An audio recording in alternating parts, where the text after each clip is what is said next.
Hello, we are going to create a rainbow flowing chameleon. So get out your paints and your half full water container, your paper towel, and your brushes. And let's fold a piece of paper in half. Let's use a thicker piece of white paper. I'm folding it in half hamburger.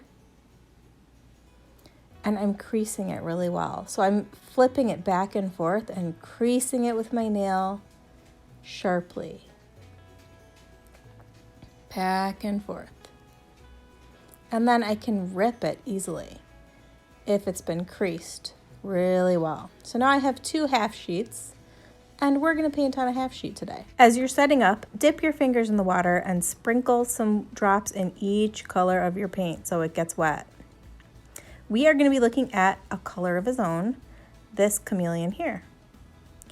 If you did not see me read that book, you can go and check it out. It's pretty awesome. So I'm going to go ahead and get started. I've already dripped some water into each of my different colors. And I'm mixing up a wash. So I'm mixing green with a lot of water in the lid of my paint set. And I'm doing that so I have a watercolor wash, a very, very light color of watercolor paint. Now I'm getting out my crayons. You could also use oil pastels if you are an older student and you have oil pastels. We're going to do a little crayon resist or oil pastel resist. So I'm going to color the black pupil of the eye. I'm coloring it in here. And then I'm going to go ahead and I'm going to grab the white. I'm going to create a white of the eye around the black part. Here I go. And the watercolor paint will not stick to the wax. It will resist. It will beat up and roll off. So there's the eye.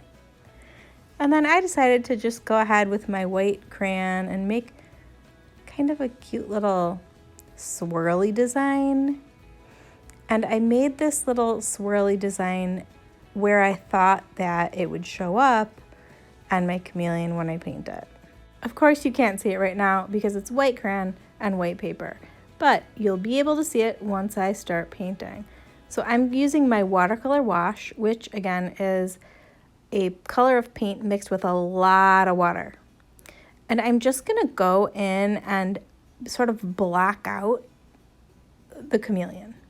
Now you could do this with pretty much any animal or anything under the sun that you can think of. So you can apply this technique that I'm showing you to any artwork that you can imagine. So I'm just adding water and occasionally adding a little blue, a little green, and just blocking out the shape of the chameleon that I want. I really want my chameleon to have a nice, cute little curly tail. So I'm just loading up my brush with the watercolor wash. It's like a blue-green watercolor wash. And I'm blocking out the shape that I want my tail to be. I'm also going to create 4 legs. So I'm just making 4 lines where I think they should be on the chameleon. And then I'm giving each of the legs 3 little toes. Chameleons have the cutest little toes. Have you ever seen a chameleon? Sometimes I go to the pet store just to look at them. They're so cute. So this part's magic. I'm dipping my brush into different colors and I'm just applying the different colors to different parts of the chameleon. So wherever the chameleon is wet, that watercolor paint is going to flow. And if I put 2 different colors next to each other, they're gonna flow together and blend really beautifully. So here, I'm adding 2 different colors next to each other. And I can use my brush and sort of force them to mix and flow together. But if I don't, they will flow together anyway. Remember, clean your brush in between each color. You don't want to get blue in your light blue. You don't want to mix any colors together in your palette. You want those colors to stay pure. You can mix on the paper or you can mix on the lid, which is serving as our palette here. It's really, really important that you remember to clean your brush because you want to take good care of your materials and then they will take care of you and you'll have wonderful materials to work with the entire year. So I'm thinking about the color wheel as I'm painting, and you can think about the color wheel or the rainbow, and you can use colors in order if you do not want them to dull each other. So if you use colors that are next to each other on the color wheel, then the colors will stay bright. But if you use colors that are very different, for example, red and green, you're going to get a more of a muddy color or a dull color. So if you do not want dull colors, then use similar colors next to each other, and then they will stay bright. So I'm using some pink next to purple. Remember, always wash your brush well, and then just get the extra water off of your brush by drying it on your paper towel or toilet paper or tissue. I've got a little bit of brown on my brush, and I'm adding that into the tail. Do you have to use the same colors I'm using? Of course not. You can use whatever colors you want. Do you have to make your chameleon like mine? Of course not. I want you to make your chameleon the way you want to make your chameleon. I am just showing you an example so that you can learn some techniques. But I want you to use your own ideas and your own creativity in all of your artwork. When you're going in there for those little details like the toes, take a deep breath, really center yourself and get calm, and be very careful about those details. You don't want the paint to drip and flow too much if you're trying to get a little teeny tiny line. So be patient with yourself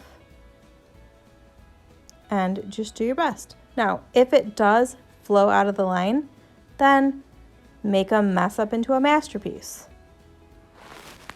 Remember that sometimes when you quote unquote mess up or make a mistake, sometimes that ends up being the best part about the whole artwork, because maybe it forces you to be extra creative, or it gives you a different idea that you never would have thought of if you hadn't have messed up in the first place. So don't get upset.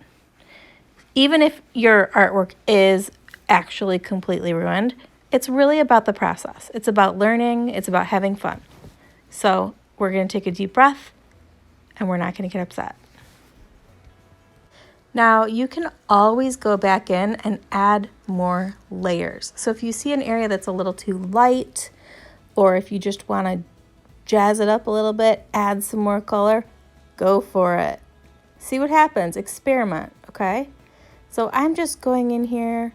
What am I doing there? Oh, I'm adding some little dots and then letting them blend. That's fun. What do you feel like doing? Have fun. See what happens. If you do not want the colors to flow together, you can wait until your painting dries completely. Now, you have to be patient if you're going to do this.